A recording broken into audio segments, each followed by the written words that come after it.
Om Sadashiva Samarambham Shankaracharya Madhyamam Asmadacharya Paryantam Vande Guru Paramparam. Om. Good. Be seated, please.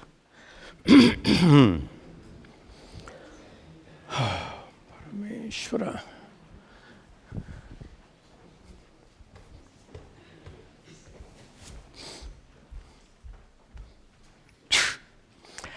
I left my notes on my desk. You can bring them, please. Thank you. Actually, I have... okay, we'll manage it. It's okay.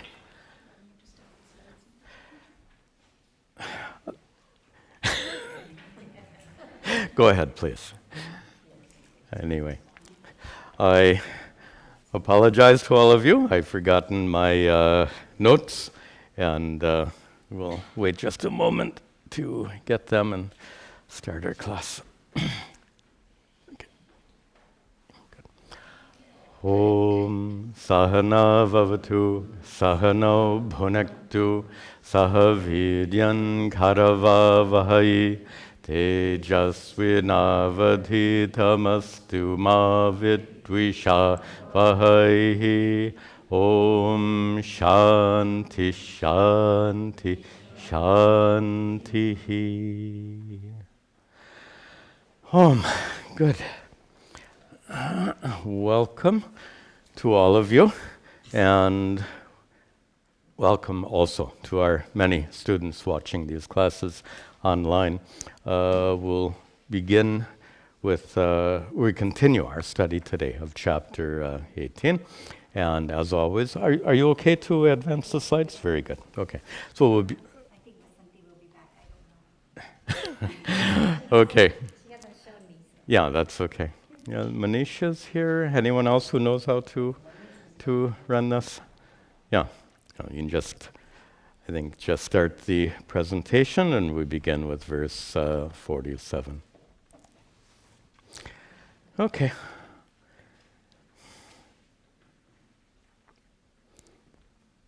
And for our online students, the screen behind me normally has the slides, and Manisha's just gotten the slides up, so we can continue with our class. Thank you. All right. We'll begin with recitation. As always, as I'm reciting, please read the translation and then repeat after me. Good. Thank you. Shreyan swadharmo vigunaha, Shreyan swadharmo vigunaha, Paradharmat swanushtitat, Paradharmat swanushtitat, Swadharma niyatam karma, Swabhava niyatam karma, Kurvanapnoti kilbisham, Kurvanapnoti kilbisham, Sahajam karma kaunteya, Sahajam karma kaunteya, Sadoshamapi natyajet, Sadoshamapi natyajet, Sarvarambhahi doshena, Sarvarambhahi doshena, Dhumenagnirivavritah,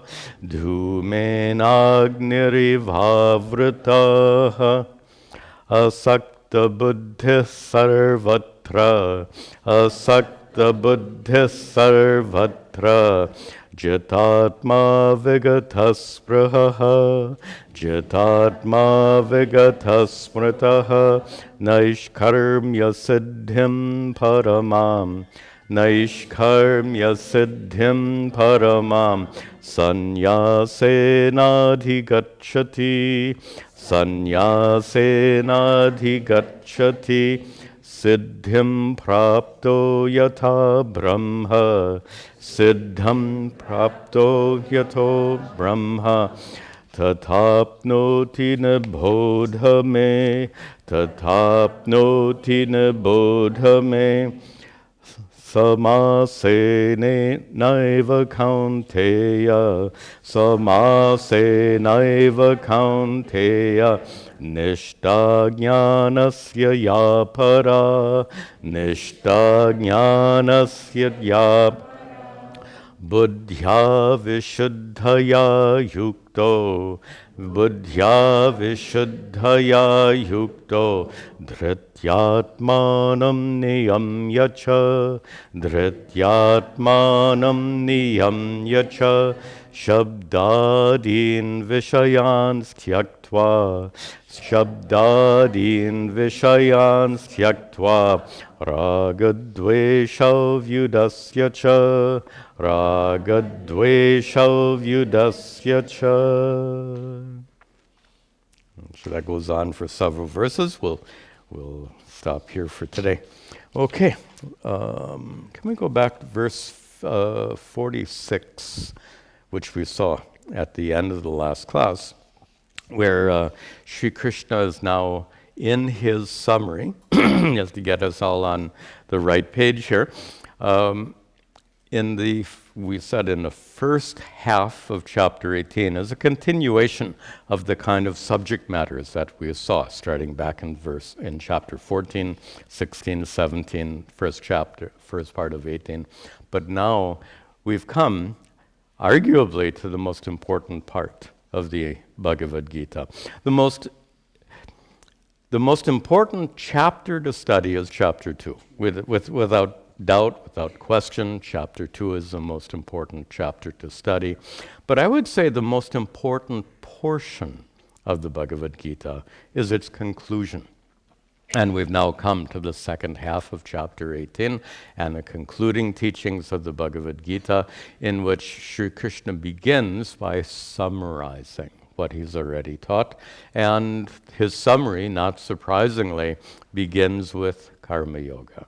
Karma Yoga is a predominant topic, not the only topic of the Bhagavad Gita, as you know very well, but it is certainly a predominant topic and perhaps the most important topic, since the Bhagavad Gita is really unique. In fact, we'll talk about this perhaps towards the end of our class. One of the uniquenesses of the Bhagavad Gita is particularly its teachings on Karma Yoga. And we've seen that before, and we'll see it when we come to towards the end of today's class. So to set the stage for our discussion of Karma Yoga, we saw this verse 46 in our prior class. Shri Krishna said in the second half, Swakarmana tam abhyarchya, offering unto him, unto Ishvara.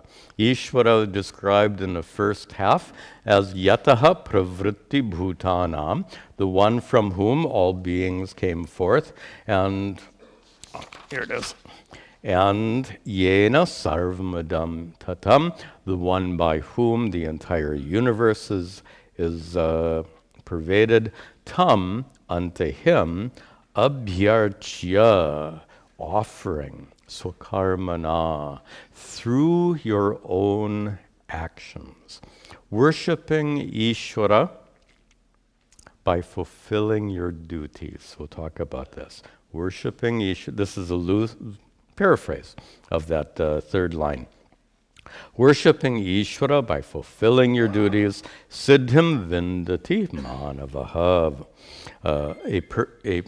Any other cell phones, please check them, make sure they're off. Thank you. A person gains perfection. So this key line here, swakarmanatam abhyarchya, this is really, I think this would qualify as the shortest definition of Karma Yoga possible. Because in 3 words, he says the whole thing. Worshipping Ishvara through your actions, through your deeds. Of course, how? Obviously, he's not referring to doing puja at an altar. He's talking about worshipping Ishvara through all your deeds. How? Well, that's a huge topic. And a topic that we touched on actually in our meditation session earlier, and I'd like to bring that theme into the introduction for this class today. And I described it as the secret of karma yoga. And the so-called secret of karma yoga is an answer to that question, how to worship Ishvara through your ordinary deeds. So performing puja is obviously a deed in worship of Ishvara. Tell me, if this can be worship, and you know what I'm doing, I'm symbolizing doing puja. If this can be worship of Ishvara, why can this not be worship of Ishvara? And I'm symbolically suggesting washing your dishes. So let's compare these two actions. Why is it that this is worship of Ishvara and this is not worship of Ishvara? It's a matter of attitude. In fact, if you do this mechanically, is it really Ishvara, worship of Ishvara? If you're doing this because that's what your mom told you to do and you're just you're just doing it mechanically without any understanding, without any emotional engagement, that's not worship of Ishvara. That's exercise of your arm. How's that? And then what about this? Washing your dishes. Yes, I know most of you have dishwashers, but sometimes you have to do that. That can be worship of Ishvara, depending on your attitude. As you've heard me say several times, karma yoga is not what you do. Karma yoga is the attitude with which you do an act or a deed. So here, suppose would you mind turning on this fan? Thank you. What is the attitude with which you're doing your dishes or whatever? You're fulfilling your responsibilities. And here, the attitude, before we talk about the attitude which is to be inculcated, let's talk about some attitudes which are absolutely contrary to karma yoga. For example, you've also heard me say that merely fulfilling your duties is not karma yoga, because suppose you're industriously washing your dishes, fulfilling your duties, fulfilling your swadharma, and you complain about it constantly to your husband, to your family, to anyone who is around you. Go on complaining, oh, I'm so tired of washing these dishes. I washed so many. You go on and on complaining about it. How is the mere fulfillment of your duties, how is that karma yoga? Absolutely not. Okay? So, another counter-example, we saw this in the meditation session before. Another counter-example is, if I don't wash these dishes, I'll be in trouble. That is, fear of punishment, fear of negative consequences. If my husband comes in and his kitchen is piled high with dishes, what will he say? What will he do? That to fulfill your duties out of fear of negative consequences if you don't is absolutely not karma yoga. So I'm just illustrating how merely fulfilling your duties cannot possibly be karma yoga, for the two reasons we've just discussed. So then, what is it that converts the fulfillment of your responsibilities? What transforms that into sadhana? What transforms that into spiritual practice? A simple way of putting it is to say, doing it with a prayerful attitude. If you can bring a prayerful attitude to to bear on that deed of washing your dishes. And that prayerful attitude can be based on so many things. You can see Ishvara in the form of your family, and you're caring for your family. You're caring for Ishvara in the form of your family. That's one of many ways to bring a prayerful attitude to bear on an ordinary act. But the example I gave in the meditation session, which I want to bring into this class, is to do your deeds, fulfill your duties with an appreciation of Ishvara's intelligent order. And I need to explain that briefly. This is one of my guru's favorite teachings. He was famous for this exact expression.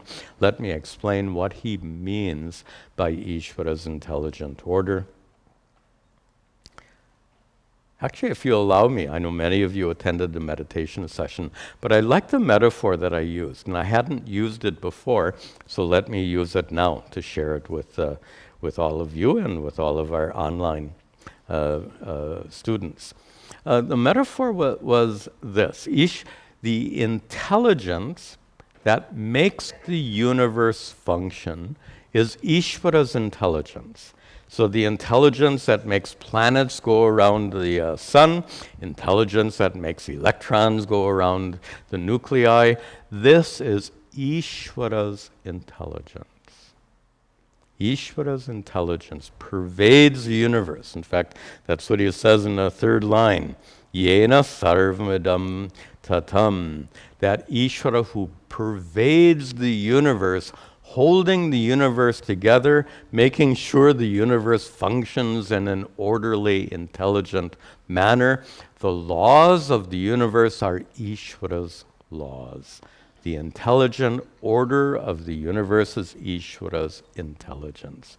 And to apply that to our situation right now, to use a metaphor I used earlier in the day, and that is right now, to appreciate Ishvara's order right now. As you're sitting and listening to me, as I'm talking, I'm teaching, the metaphor I used before is, as I'm teaching, this is all Ishvara's order. The fact that thoughts are formed in my mind, suppose no thoughts came into my mind. I'm trying to teach, and my mind goes blank. By the way, that happens sometimes. You've noticed, no doubt, that the mind goes blank. Most of the time, it doesn't go blank. Where do those thoughts come from?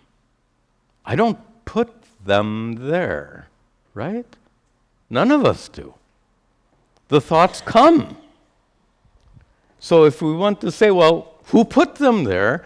I would say, Ishvara put them there. According to Ishvara's intelligent order, according to the laws of the universe, including the laws of nature that govern how all these neurons and all the in my brain, how they function, all of that functions according to Ishvara's intelligence.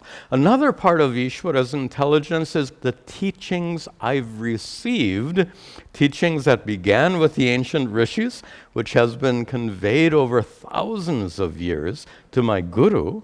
And from my guru, I received those teachings. In the absence of that, what would I have to teach you? So the point I'm making is that whatever I'm teaching you, I won't say everything. As I said before, I would say 1% is my effort. 1%. 99% of it is Ishvara. Ishvara's intelligent order. 1% is my effort. Yeah, I make the effort to sit here and to speak clearly and to try to connect words properly, but the efforts I'm making, in my opinion, is just a tiny part of what's actually happening. So from my perspective, what's happening right now, this is true. What's happening right now is Ishvara is teaching you, and I'm helping a little bit. Honestly. Ishvara is teaching you. I'm doing this much, this little bit. This is an example of an appreciation of Ishvara's order. And the same is true for you. You're sitting here for this class. How is it that you are sitting here today for Bhagavad Gita? You could be doing how many other things in your life? In fact, just to give a very bizarre example, this wouldn't happen to any of you, but you could conceivably be sitting in a jail cell today. Not likely, but it's possible, right? Anything is possible. You're not sitting in a jail cell today, you're sitting here in a Bhagavad Gita class. How did that happen? Again, 1%. You made a decision to come here to class today. I think that's 1%. Your inclination to come for class today is 99%. And if you trace back all the hundreds of reasons that you're inclined, you're predisposed to come to this class on Bhagavad Gita, all of those reasons fall in the realm of Ishvara's intelligent order. So I am teaching you, but it is Ishvara teaching. I did this little bit. You're sitting here, listening, understanding. That also is Ishvara's order. You did 1%.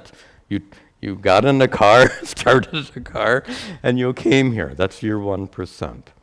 But the inclination to come here is so much more than that. This is Ishvara's order. And now let me conclude the introduction by saying to maintain this awareness of Ishvara's order while you're engaged in all your activities, that's the secret to Karma Yoga, because that automatically brings a prayerful attitude to whatever you're doing. So when you're washing the dishes, you see everything. You're doing this 1%. How do you have dishes? How do you have a house? How do you have a family? How do you have a life? This is Ishvara's order. You're doing your 1%. Ishvara is 99%. That is the appreciation of Ishvara's intelligent order, an appreciation you can bring to any activity you're engaged in. You bring that prayerful attitude to the deeds you do to fulfill your responsibilities. That is Karma Yoga. And that really is the secret of Karma Yoga, is this appreciation of Ishvara's intelligent order. And we see that clearly stated in this verse. Tam abhyarchya, worshipping Ishvara sarva karmana, through your deeds. And this is how you worship Ishvara, through your deeds, by appreciating Ishvara's order, and when you appreciate, let me make this one point very clear before we pick up our classes today, our verses today. To appreciate Ishvara's order, as we just did. Ishvara's teaching you, I did 1%. You're sitting here, you did 1%. Ishvara brought you here, 99%. Not your car. Ishvara brought you here, 99%. This immediately brings a prayerful attitude. We're appreciating Ishvara's presence in our life. That's a powerful, prayerful attitude. This, I'm going to go on, and we won't see any verses. So this is the secret to Karma Yoga. Let me turn off the introduction, so to speak, and let's pick up the thread with verse 47. Shreyan swadharmo vigunaha, Shreyan swadharmo vigunaha, paradharmat swanushthitat, paradharmat swanushthitat, Swabhava niyatam karma, swabhava niyatam karma, kurvanapnoti kilbisham, kurvanapnoti kilbisham. Interesting observation Sri Krishna makes here. He says, swadharmaha, performing your own duties, he says, is shreyan, is best. It is best to perform your duties, vigunaha, even if they're difficult, even if they're unpleasant, because they are better than paradharmat, doing, they're better than swanushtatat. They are better than doing paradharma, the duties of another, which are swanushtata, which are easy to do, which are pleasant to do.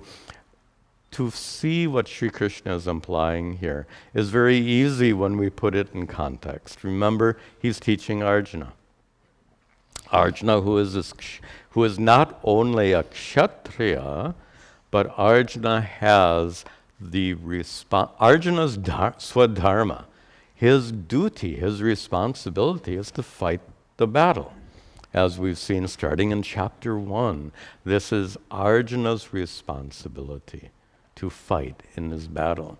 And as from the very beginning of the Bhagavad Gita, we see that Arjuna detests the idea of fighting against his own family members. So for Arjuna, his duty is vigunaha. It is unpleasant, unbecoming. It's bad.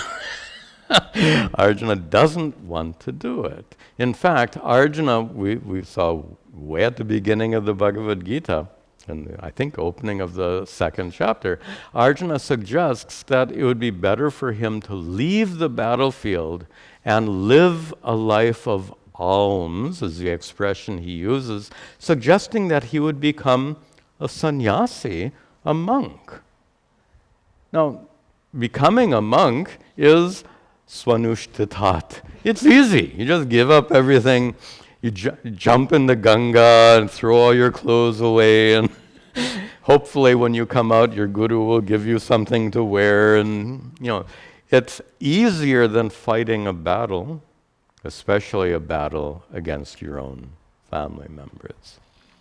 Yet, Sri Krishna says that is not possible. Why? If Arjuna leaves the battlefield, consequences are twofold. One is Arjuna, by failing to fulfill his duties, will commit sin. And secondarily to that becomes an obstacle to your path of spiritual growth. This is Sri Krishna's perspective. Life is meant for spiritual growth. There's no spiritual growth unless you, as a minimum, follow dharma. So that's one consequence of Arjuna's proposal to leave the battlefield. The other consequence is dharma itself suffers. If Arjuna fails to fight, the Kauravas will win the war without doubt. And Kauravas, if you understand well the story of the Bhagavad Gita, the consequences would be suffering for the entire kingdom due to the adharmic rule of this Kaurava family. So Arjuna has to fight not only to fulfill his own duties, but for the sake of maintaining dharma and preventing suffering for the entire kingdom. And that's the point that Sri Krishna is making here, and that is, you, as a minimum in life, you must follow dharma even when it's difficult. It's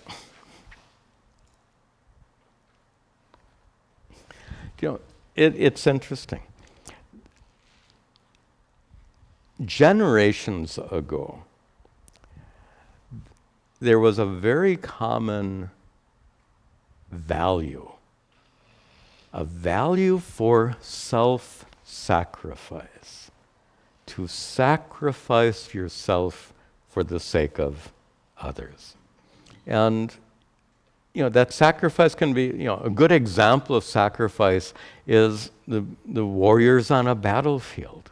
Many of those warriors will sacrifice their lives in service of their country.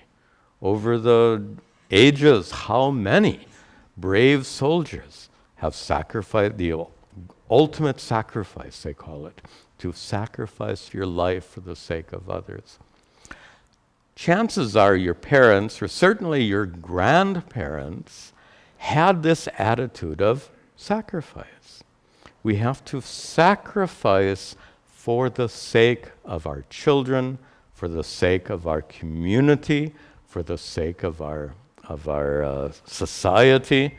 And the point I'm leading up to is this idea of self-sacrifice seems to be very much out of fashion today.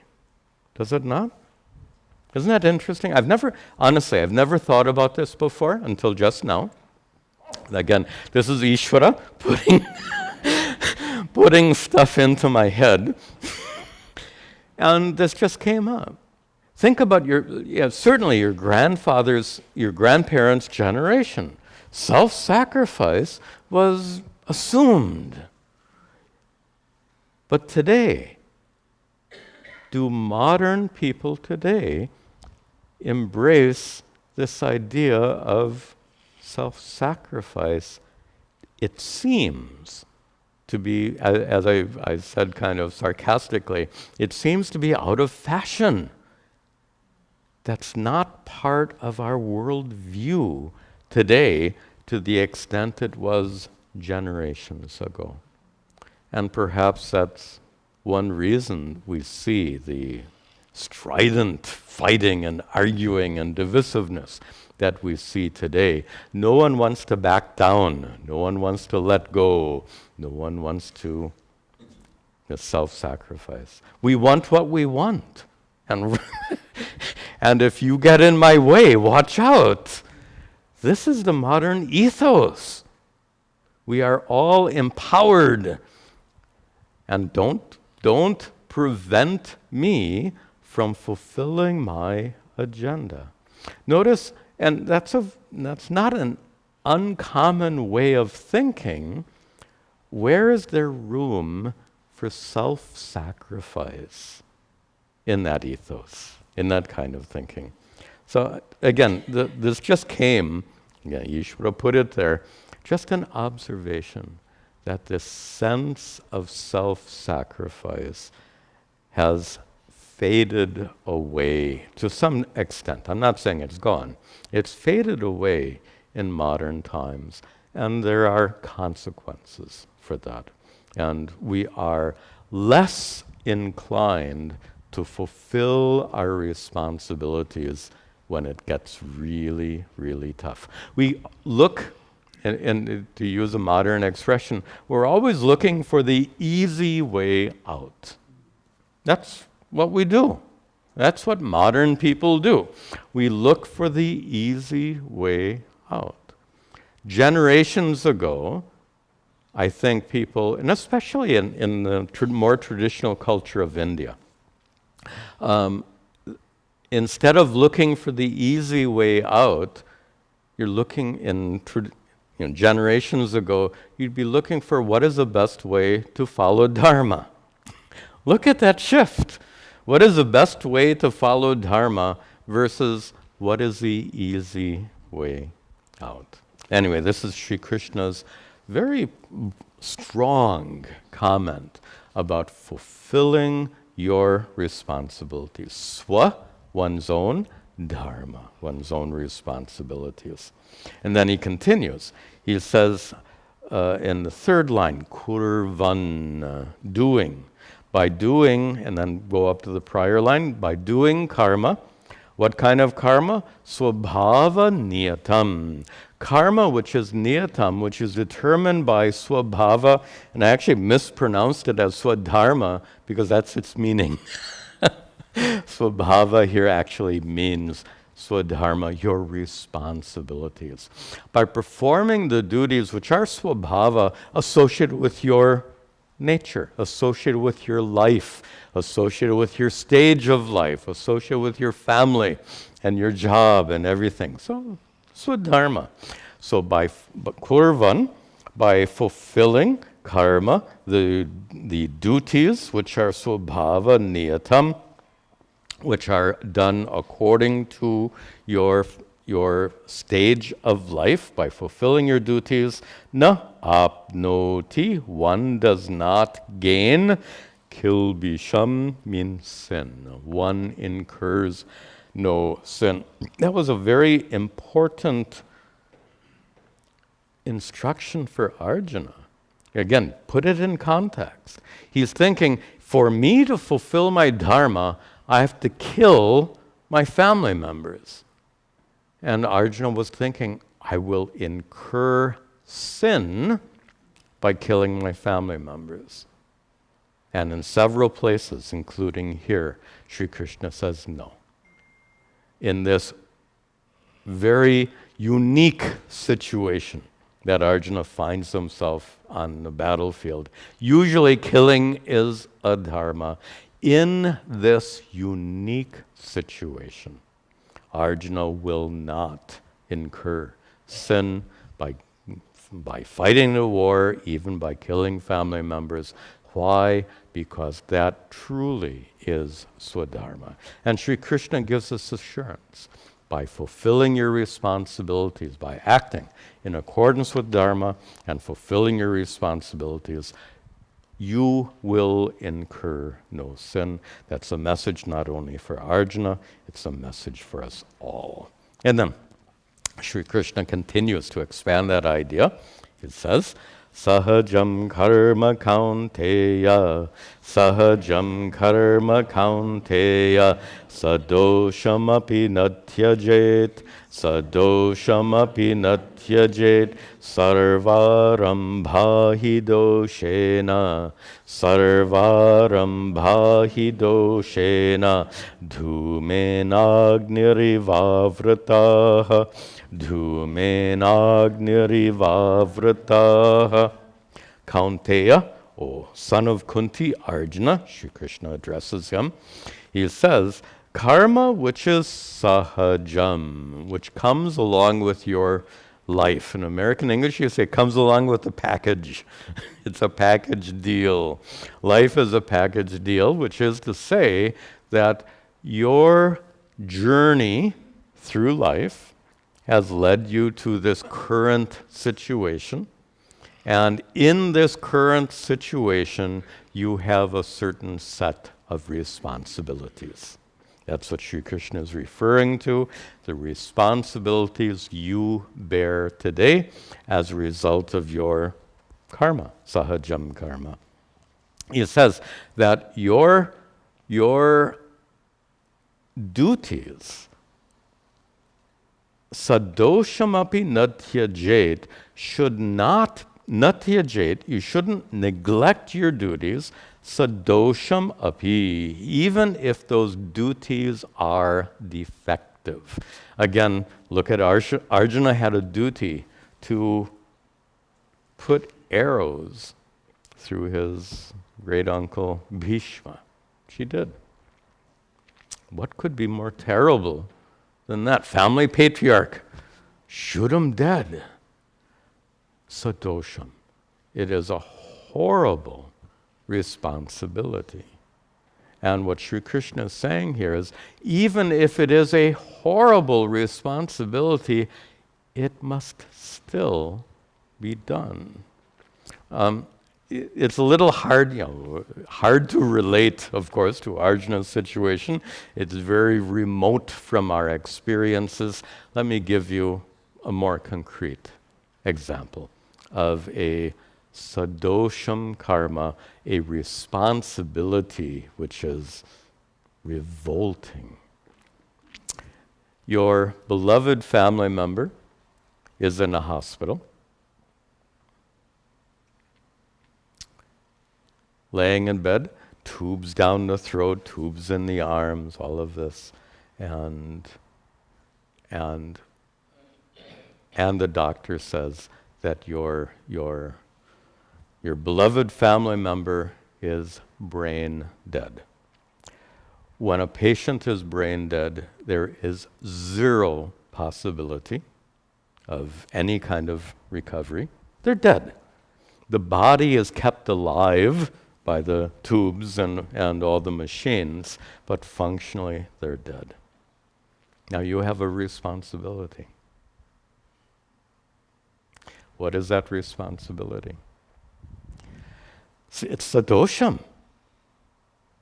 To tell the doctor, okay, you can turn off the machine. That's the equivalent of Arjuna's dilemma, because his decision leads to death. Your decision leads to, actually your family member is already dead, but still, you have to make the decision. Turn off the machine, let them go.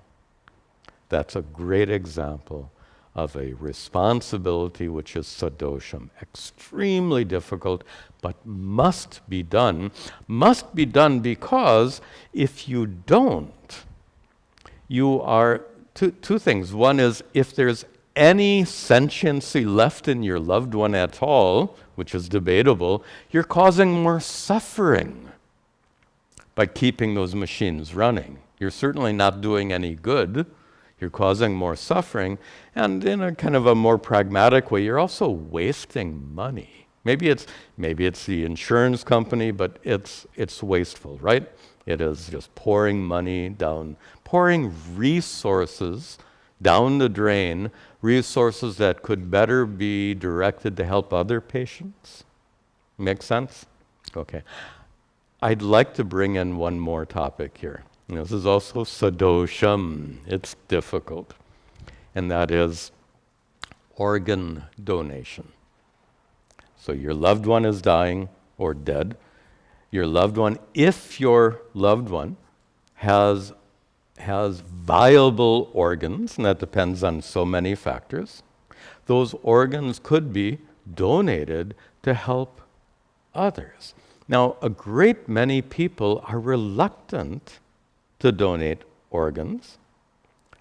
I would argue that this is actually swadharma and it is sadosham. It is your but you don't have to agree with me. And I'm not telling you what to do, and I don't want you to feel that I'm telling you what to do. I'm sharing with you a perspective which I think is solidly based on Hindu tradition. Many people wonder, is it against Hinduism to donate organs? I would say it's against Hinduism not to donate organs. That's how I understand. Because the basic principle of dharma, as you understand, is ahimsa, to reduce the amount of harm and suffering that takes place in the world. And if your loved one has several organs which could dramatically change the lives of others, think about a liver transplant can save a life. A heart transplant can save a life. A kidney transplant can prevent a person from being on dialysis. Cornea transplants, all of these are regularly done, and they save lives, they improve lives, and be very clear, there is always a shortage of viable organs. Always. So therefore, if you fail to donate the organs of your loved ones, you could argue that it's an act of adharma because you are ignoring an opportunity to relieve the suffering of others. So this is an example, sadosham. It's bad, it's hard, it's difficult, but it must be done. And please, don't let anyone fool you into thinking that it's against Hindu rules or anything. Absolutely not. The body is going to be cremated anyway. If some organs are removed prior to cremation, it causes no harm whatsoever. Also, just for the logistics, for getting the body is intact when you receive that body, so there's no problem, there's no logistical problems. The doctor, they've done this for so long, they do it well. It's all very professionally done. Anyway, again, I don't want to come off as telling you, oh, you have to do this, you have to do this. That's not my job. The decision is up to you, but please think about it in terms of what we've just discussed, because I think it's crucially important. Okay, sorry for kind of going off on that a little bit. Let's come back here. Sri Krishna says that sarvarambhaha, all endeavors, all activities, he indeed doshena, all activities have some difficulties associated with them following dharma. Who said it would be easy? When you were born, did anyone give you a certificate that says you will have an easy life? There's no certificate, there's no possibility. No one has an easy life. We all have challenges, we all have difficulties we have to face. So Sri Krishna says, sarvarambhaha, all activities in life, doshena avrataha, the last word, are accompanied by difficulties. Avrata, covered. And covered because he uses a metaphor. He says covered like dhumena agnihi, like a fire gets covered by smoke, that sense of covering. So the smoke prevents you from enjoying the brightness of the fire. Also, actually, I think in Sri Krishna's time, this is a reference to one of the problems associated with traditional rituals. So you're pouring this ghee into the fire, and if the priest isn't handling the fire correctly, it starts to smolder, and big billows of smoke come out of that fire and go into your eyes and nose, and now your eyes are burning and your nose is running and all of this. But you're doing a sacred ritual, so you can't stop. So in spite of your burning eyes and running nose, you have to continue doing the sacred ritual. That's the idea of Sri Krishna's metaphor. Just like fire, in the sense of a fire ritual, gets associated with this smoke, which is a major nuisance. In the same way, following dharma in life is always associated with problems, with difficulties. There's no such thing as an easy life. Okay, we'll see one more verse today. Asakta buddhis sarvatra, asakta buddhis sarvatra, jitatma vigataspраha, jitatma vigataspраha, naishkarmya siddhim paramam, naishkarmya siddhim paramam, sanyasenadhigacchati, sanyasenadhigacchati. Paramam siddhim adhigacchati, at the end of the verse. Adhigacchati, one reaches paramam, the highest, the ultimate. One reaches a state of perfection. How? Go up to the top. Who? Who can gain enlightenment? Who can gain the highest goal of life? And Sri Krishna is going to say here, the one who gains the highest goal in life is a karma yogi. And how does he say that? He says, one who is sarvatra, in all areas of life, one who is asakta buddhihi, one whose mind is free from attachment. In fact, he says it in another way, when he says vigata sprahaha, one who is free, vigata, one who is free from spraha, desire, one who is free from attachment and desire, how do you become free from attachment and desire? That's karma yoga.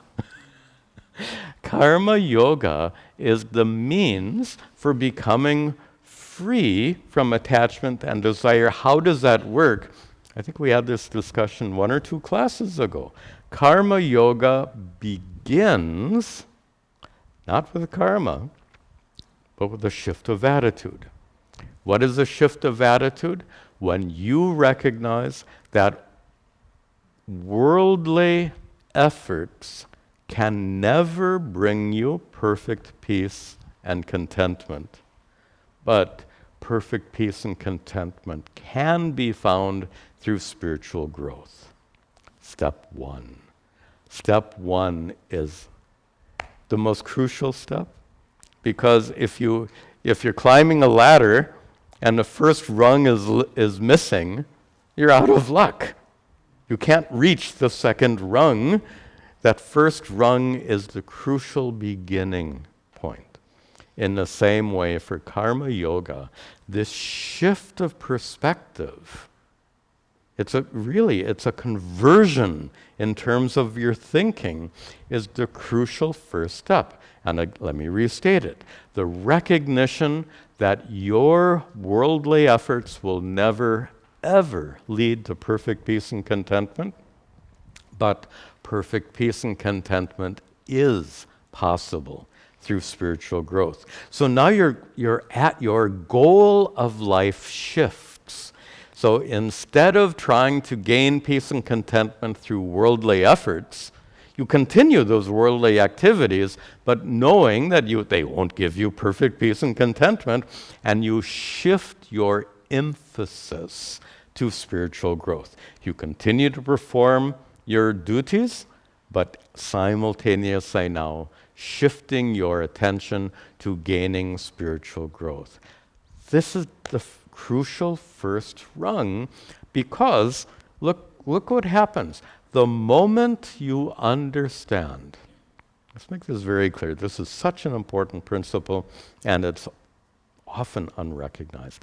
The moment you understand that worldly accomplishments won't bring you what you ultimately want, it changes your attitude towards those efforts.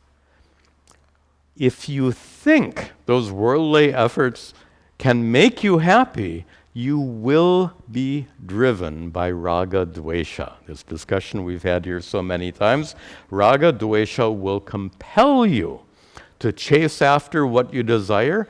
Raga dvesha will compel you to run away from what you don't want, and you will live your life under the effect of these compulsions.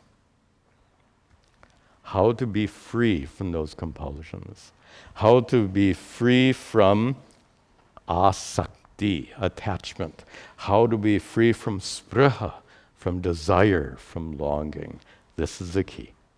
This shift of understanding. As soon as you really get it, that perfect peace and contentment can never be achieved through ordinary worldly efforts. That's the key. And that's where Vedanta begins, that's where the Bhagavad Gita begins, and that's where karma yoga begins. With that understanding, you are then jitatma, one who is, by the way, 1 minute of Sanskrit here, one whose atma is conquered. Say what? So be careful, the word atma has different meanings in different contexts.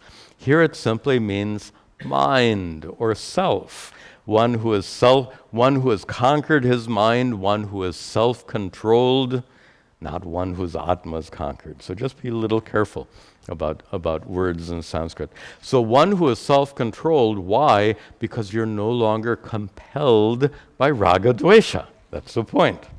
So being free from raga dvesha, you are no longer under the sway You are now self-controlled.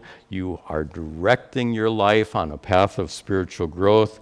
And in this way, such a person, adhigacchati, gains paramam, gains the highest.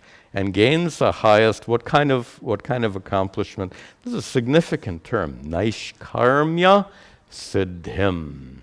One gains accomplishment in the form of actionlessness. One gains actionlessness. That's literally what it means. What does that mean?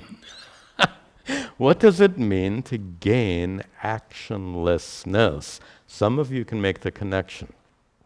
We've said before that your true nature as Satchidananda Atma, as pure consciousness, is not an agent of action.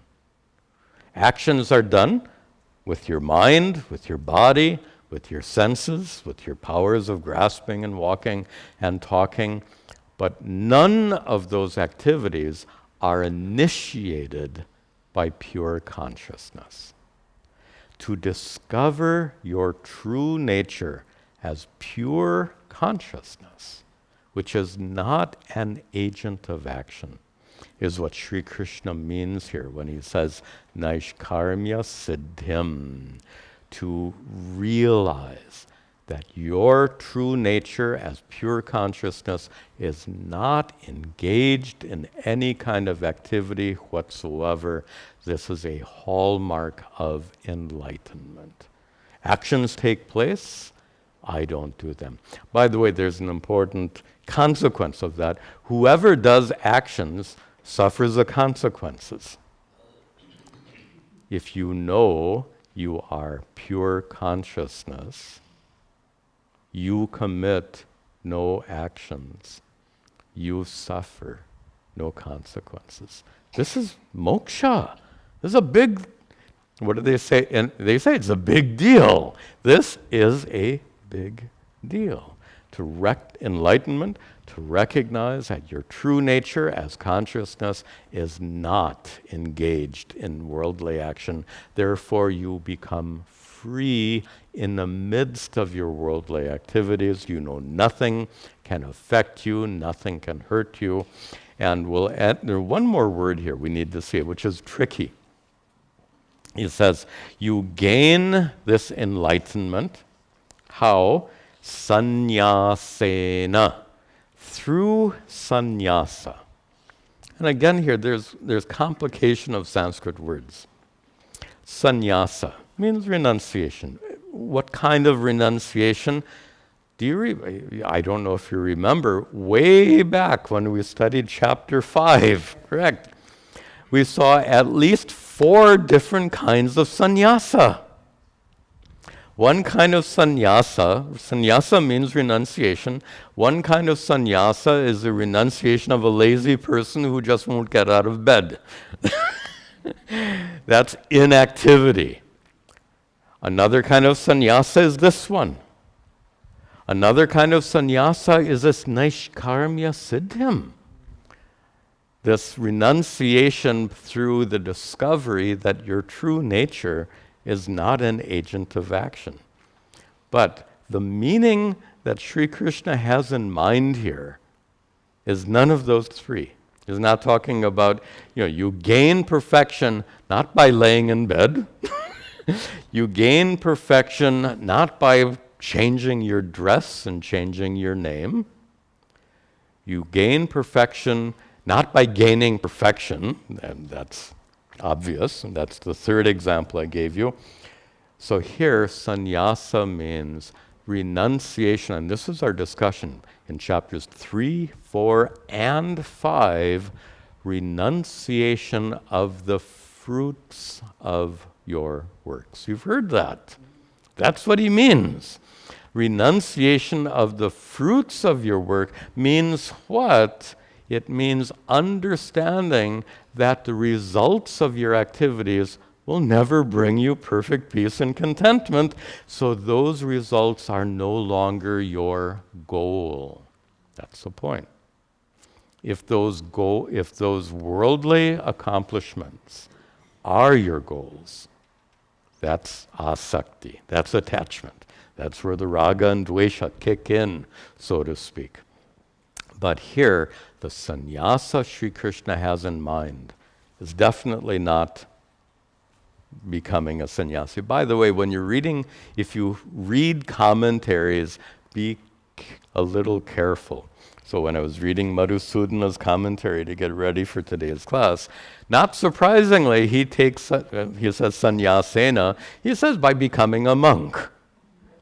Now, which is different from what I've just explained. So how to understand this division? Madhusudana Saraswati says by becoming a monk. Madhusudana Saraswati was a monk, and his students were monks. Context.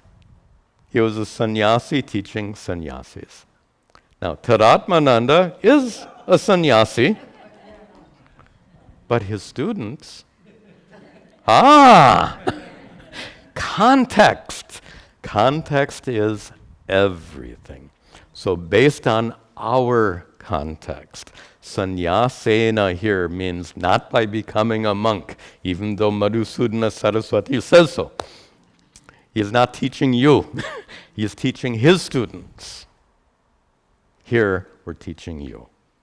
And here, the renunciation required is renunciation of dependence on the fruits of action.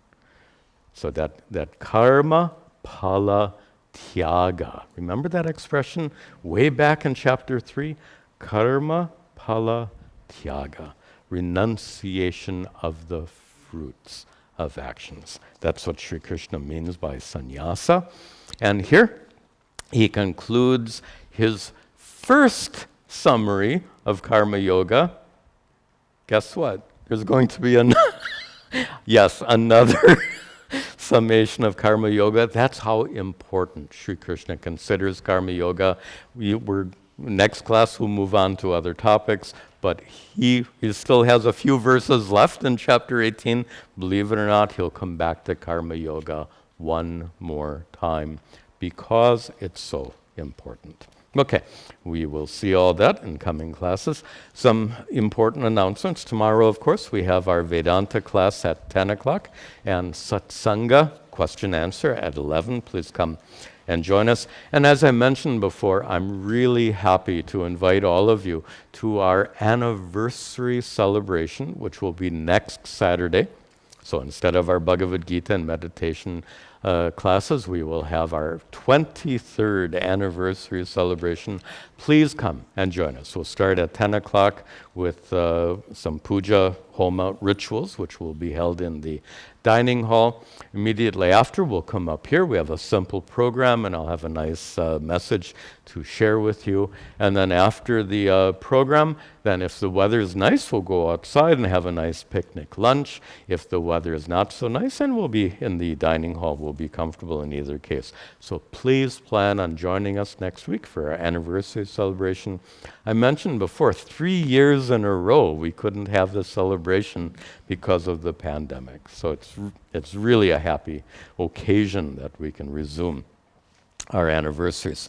To get ready for the anniversary, we have to get some chairs ready and stuff, and it would be good to start with that, if we can do that, some of that preparation right after this class. So if a bunch of you can stay back after class, just to move chairs around and maybe some other things. And is Gopi here? Gopi, would you stand up, please? Please meet. Thank you. Please, Gopi is coordinating this anniversary setup, so please meet with Gopi immediately after class, and you can help us get ready for next week's program. Okay. We'll conclude with our brief prayers at the altar.